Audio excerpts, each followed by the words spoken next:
This is the last discussion for today. And so shortly after 8 o'clock, we will be able to eat dinner. Maybe it's appropriate that we're ending with Barrett. So by the title, you can see that this has something to do with Everett and quantum mechanics. And one of the things I'd like to focus on is not just Everett's solution to the quantum measurement problem, which is a part of the story, of course, but how he understood the measurement problem, because I think that's one of his contributions to the history of conceptual foundations of quantum mechanics. So Everett understood the quantum measurement problem to be one of providing a consistent account of the experience of physically situated observers, that is, observers who are treated like physical systems as any other physical system. He took a solution to the measurement problem to require a formulation of quantum mechanics that faithfully represents the records of situated observers and allows for a consistent account of nested measurements.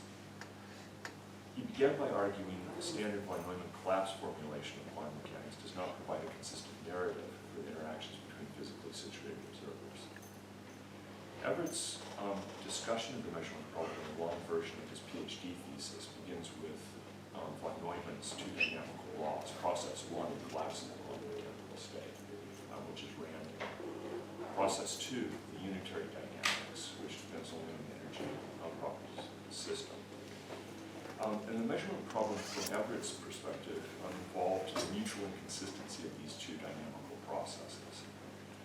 As Everett put the point, the question of the consistency of the scheme arises if one contemplates regarding the observer and his object system as a single composite physical system. And piling on top of that, indeed the situation becomes quite paradoxical if we allow for the existence of more than one observer. And this has to do with how the observers will describe each other in the context of quantum mechanics. Specifically, Everett argued that von Neumann's theory is logically inconsistent if one allows for more than one physically situated observer. Everett's argument turns on something he called an amusing but extremely hypothetical drama. His hypothetical drama is now known as the Wigner-Friend story. Everett proposed this and told this story some years before Wigner published it. Everett had taken a seminar in quantum mechanics from Wigner at Princeton, so it's not entirely clear who came up with this. My best sense is it may well have been Everett himself, and that Wigner later on was reacting to Everett's formulation. This is how Everett tells the story, and you'll recognize the Wigner story in it. Everett says, isolated somewhere out in space is a room containing an observer A who is about to perform a measurement on a system S. After performing his measurement, he will record the result in his notebook. We assume that he knows the state function of S, perhaps as the result of the previous measurement, and that it is not an eigenstate of the measurement he's about to perform. A, the observer, being an orthodox quantum theorist, then believes that the outcome of his measurement is undetermined and that the process is correctly described as process one, the collapse of the quantum mechanical state. In the meantime, however, there is another observer, an external observer, outside the room who is in possession of the state function of the entire room, including S, the measuring apparatus, and the observer A, just prior to the measurement.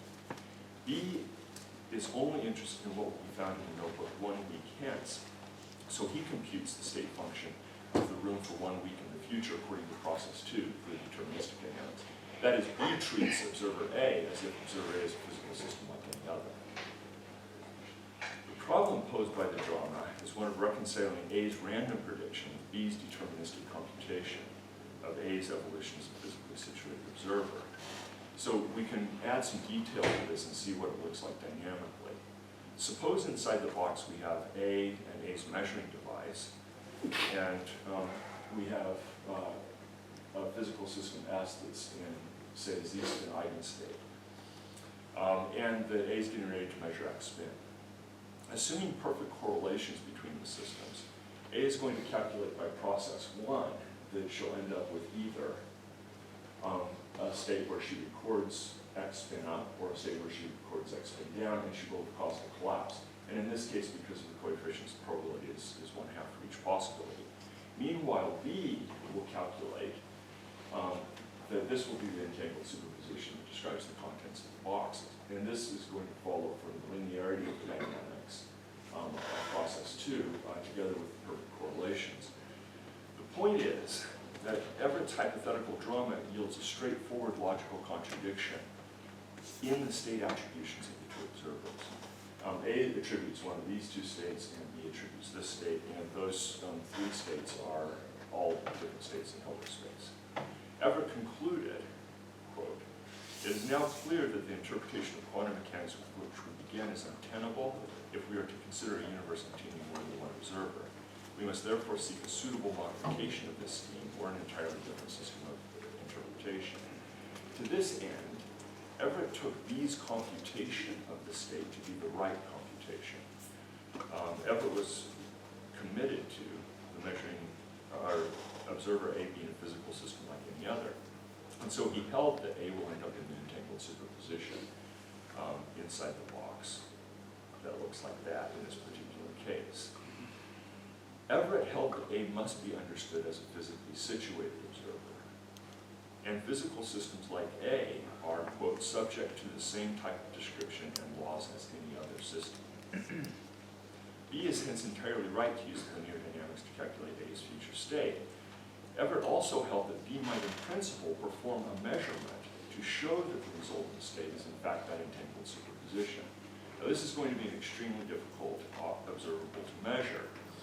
But B might, for example, measure an observable A that has the composite system as the object system, and has this as eigenstate corresponding to eigenvalue +1, and then has this orthogonal state as an eigenstate corresponding to -1. If a collapse has occurred, then there'll be a 50-50 chance of getting +1 or -1.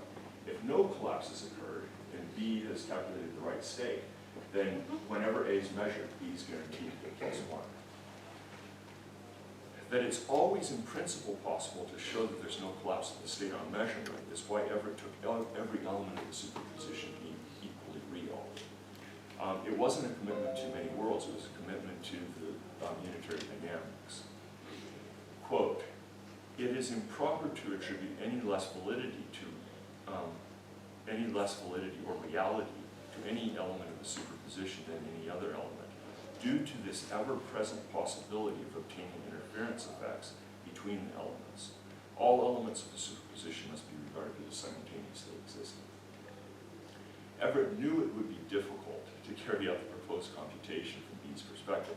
He also knew that interactions with the environment would make it even harder to detect interference effects in a system like this. This is why he called his drama extremely hypothetical. But even though it's extremely hypothetical, it's the principle that mattered to Everett. Everett nevertheless required that a satisfactory formulation of quantum mechanics allow one to provide a consistent narrative for how the state of a situated physical observer would evolve under such circumstances. In other words, you need to be able to tell nested measurement stories consistently. So from Everett's perspective, a formulation of quantum mechanics satisfactorily addresses the quantum measurement problem only if it faithfully predicts the right empirical records for observers, and it allows for consistent narratives regarding nested measurement. We'll consider how Everett intended to get a consistent theory that makes the standard quantum predictions for an observer's physical records, and then we'll briefly consider how one might do a little bit better than what Everett actually accomplishes. Everett believed that one might deduce the standard quantum statistical predictions from a deterministic theory that he called pure wave mechanics. For Everett, pure wave mechanics was just the standard von Neumann formulation of quantum mechanics without process 1. In order to deduce and carry out this deduction, he had to add something to this bare theory. He supplemented pure wave mechanics with, one, a physical model for what a situated observer would look like and how they would make records, a distinction between absolute and relative states, and a typicality measure over relative states. He called his full theory the relative state formulation of quantum mechanics. Sometimes he called it relative state formulation of pure wave mechanics, sometimes theory of universal wave function. He described the project this way. We shall deduce the probabilistic assertions of process 1, that is the collapse of the quantum mechanical state, as subjective appearances to observers who are treated as perfectly ordinary physical systems, always subject to the linear dynamics. Quote, thus placing the theory in correspondence with experience. We are then led to the novel situation in which the formal theory is objectively continuous and causal, while subjectively discontinuous and probabilistic. So, to give probabilities as subjective appearances, he doesn't actually deduce the probabilities. He does something more subtle and weaker. He models the observer as a physical system that observes the world by correlating the state of her record with the observed physical property. He took subjective experiences of the observer to supervene on an observer's relative records in a branch.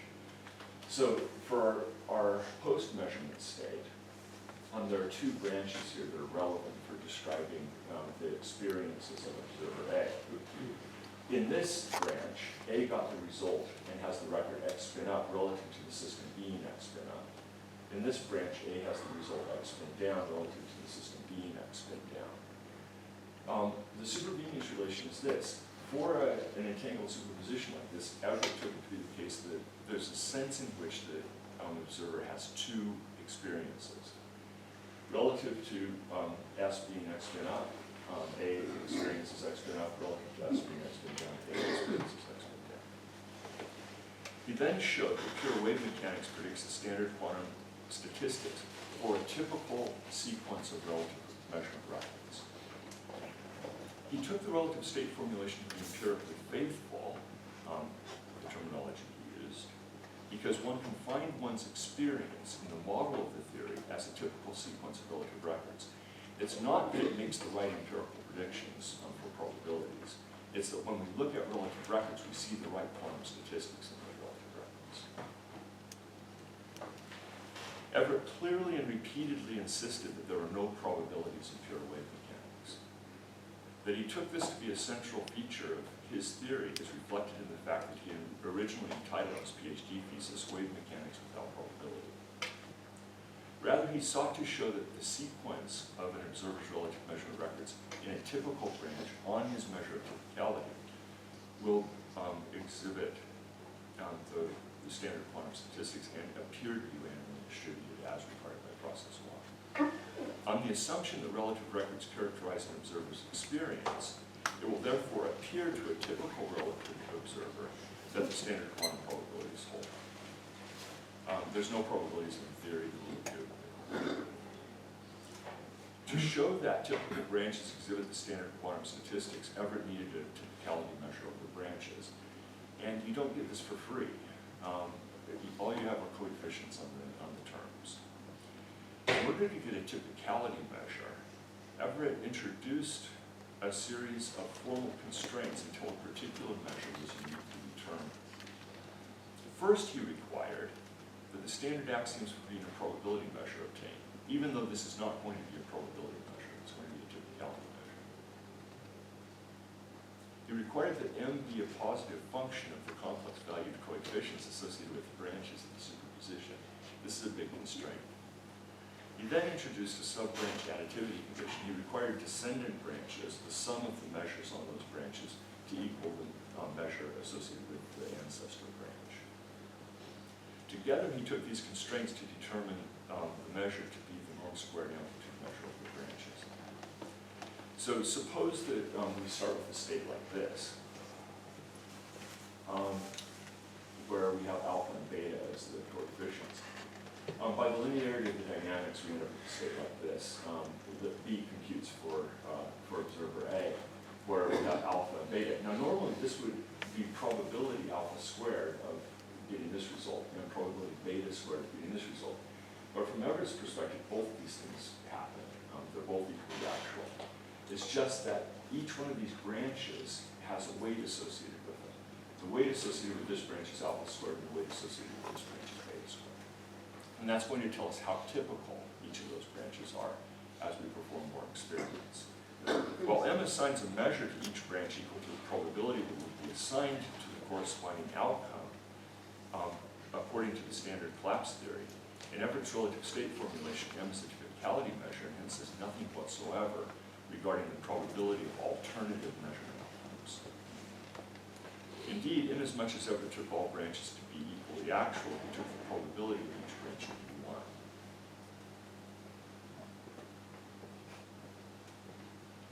While Everett's typicality measure was across branches, and probabilities would be across branches, the subjective appearance of quantum probabilities for Everett was going to be explained by the sequence, the statistical properties of a sequence within a branch.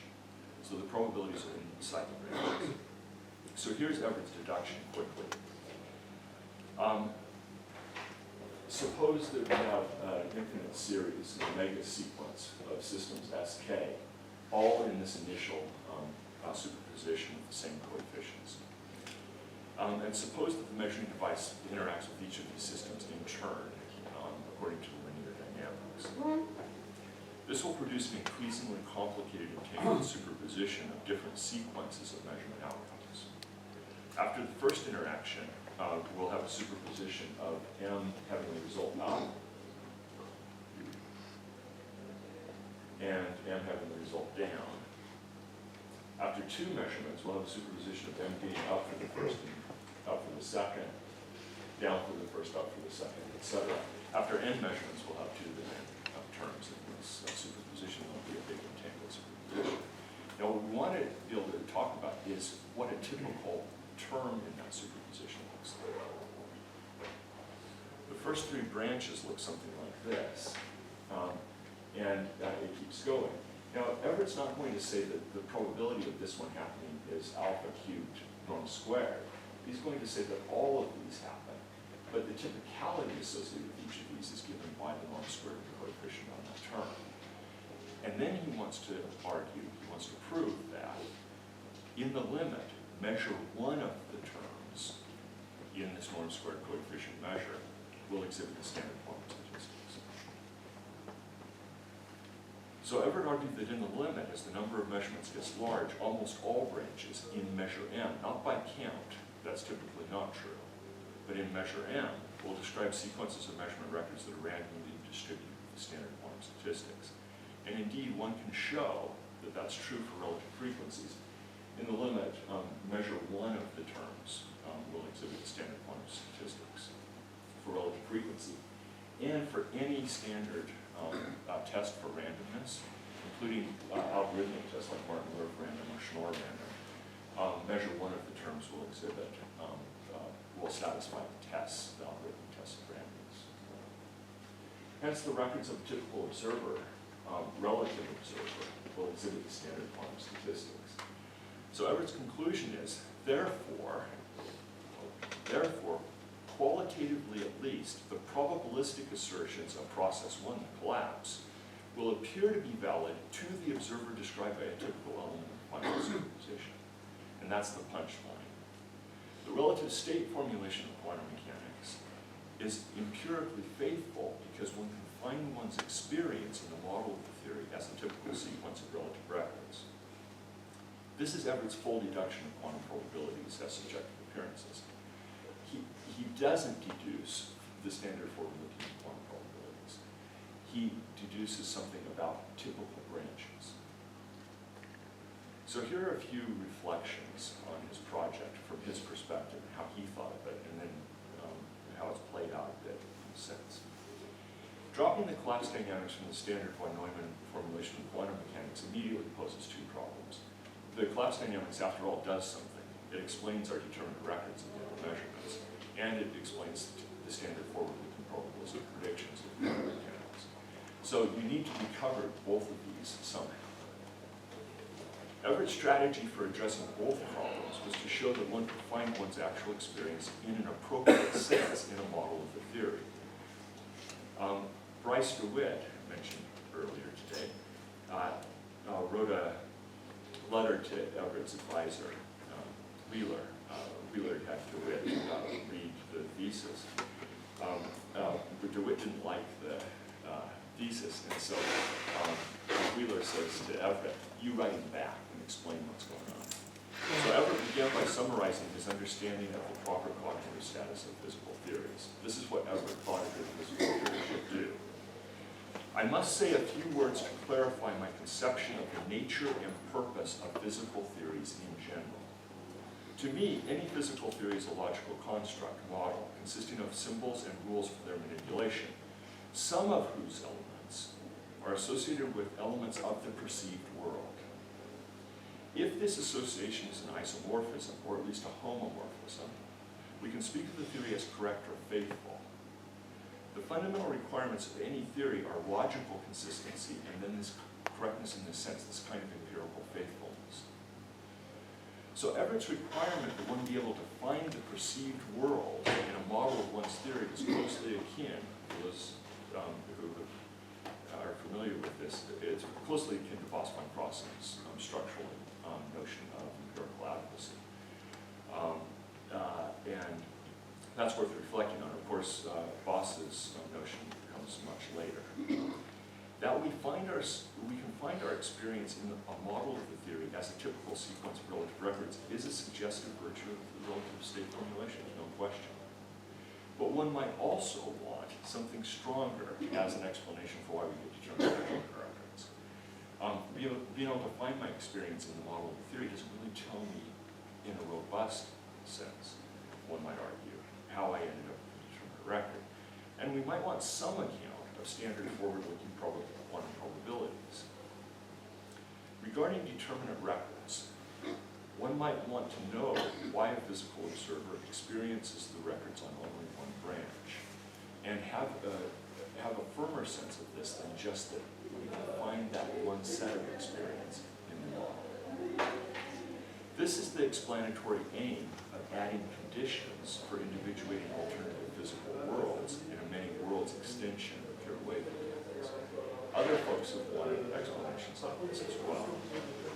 Everett himself did not appeal to multiple physical worlds to explain determinate records, but this is a standard explanatory move among the ratings, and one can understand why one might want a more robust story than the one that Everett himself told.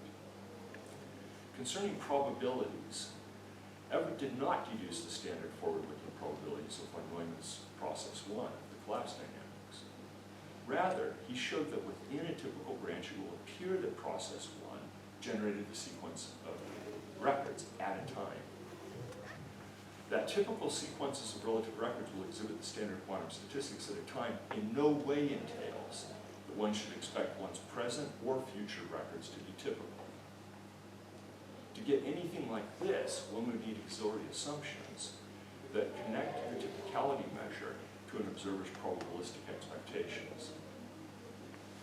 This is the explanatory aim of adding an auxiliary dynamics for possessed records, as in Albert and Lohr's many minds theory, or imposing decision theoretic constraints on the dispositions of a rational agent, as in Wallace's decoherent worlds account. Both of these are meant to be reconstructions of Everett's formulation of quantum mechanics. And in both cases, they both give forward-looking probabilities. In order to get those forward-looking probabilities, you have to add a bunch of stuff. So here's the methodological moral. There is no magic. In order to get a strong account of determinate records, or any account at all of standard forward-looking quantum probabilities, one must supplement pure wave mechanics with appropriately strong auxiliary assumptions. And inasmuch as such assumptions do real explanatory work, I think that they're best understood as additions to one's physical theory. The conclusion. Everett wanted to deduce the probabilistic assertions of von Neumann's process 1 as subjective appearances to situated observers who are treated as perfectly ordinary physical systems. What he did was to show that one can supplement pure wave mechanics with a relatively modest set of auxiliary assumptions, then deduce that a typical relative sequence of records will exhibit standard quantum statistics. What he did not do was to explain why one should expect one's experience to be represented by the records on a typical branch at a time, or why one should expect future records with the standard forward-looking quantum probabilities. We can get those kinds of explanations and predictions, but only by supplementing pure wave mechanics with sufficiently strong auxiliary assumptions.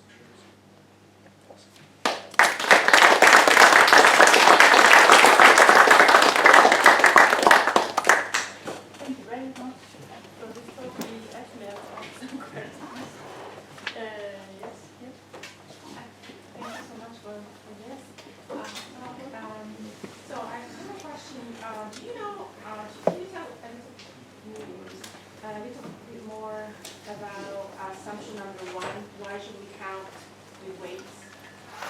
What did he say about, I mean, Here's what Everett said, and Everett's clearest statement of how the whole project worked and how he was thinking about it is the statement he gave to the physicists at the Xavier conference some years after he finished his thesis.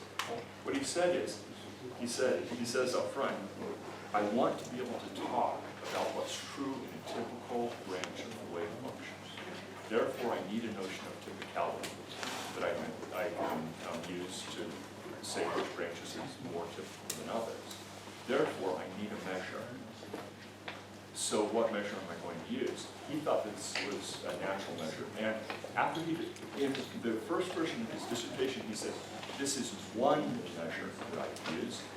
When he revised the long version of his thesis for the DeWitt and Graham volume some years later in the early 1970s, Everett changed the wording and said, this is the unique measure in this context. So he became increasingly confident that this was such a natural measure, it is the way to go.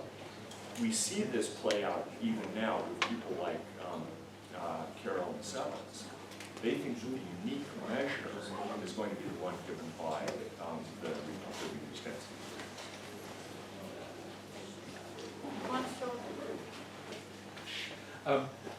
Just one remark. I mean, thank you for your beautiful talk. For once, there's justice to Everett. But one interesting parallel I see is that Everett's justification of the measure very much parallels the classical frequentist justification of probabilities. And I think just like that, it suffers from the same problem, that in the end, this typicality measure that he arrives at, just seen as a measure, is exactly the probability measure that the state induces over each of the components. So basically, the whole long argument hasn't really gained him very much, because the typicality measure is just sort of the quantum mechanical probability. We want to be able to understand this, the regular quantum mechanical probabilities. Yeah, but I mean, his assumptions are already strong enough to, like, you know, get him to that measure, right? So the question whether you'd call this typicality or probability sort of seems to me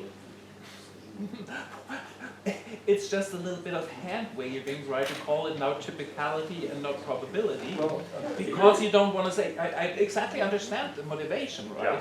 But if you just look at the measure, right, it is the full probability. Yeah. So here, and Everett says this repeatedly through the long thesis. He says, "I'm going to use the word probability from time to time. I expect the reader to translate back to typicality, because it's really a typicality measure, because there are no probabilities in this theory." Now, I think it's that difference in phrase really matters here, though, and it's because he wants probabilities to be statistical properties that are manifest in a typical branch, right? So it's a kind of nesting relation. Probabilities are going to be lower level than typicalities. Now we could follow Simon. Is he still there? Simon's complaint. If he had just read Gibbs, he could have known that probability does not need to be something. This is a great thing to end up with. Everett also recognized that his talk of typicalities was closely connected to the talk of typicality in the context of thermodynamics. That's a connection, a historical connection, that deserves to be teased out. Thank you very much.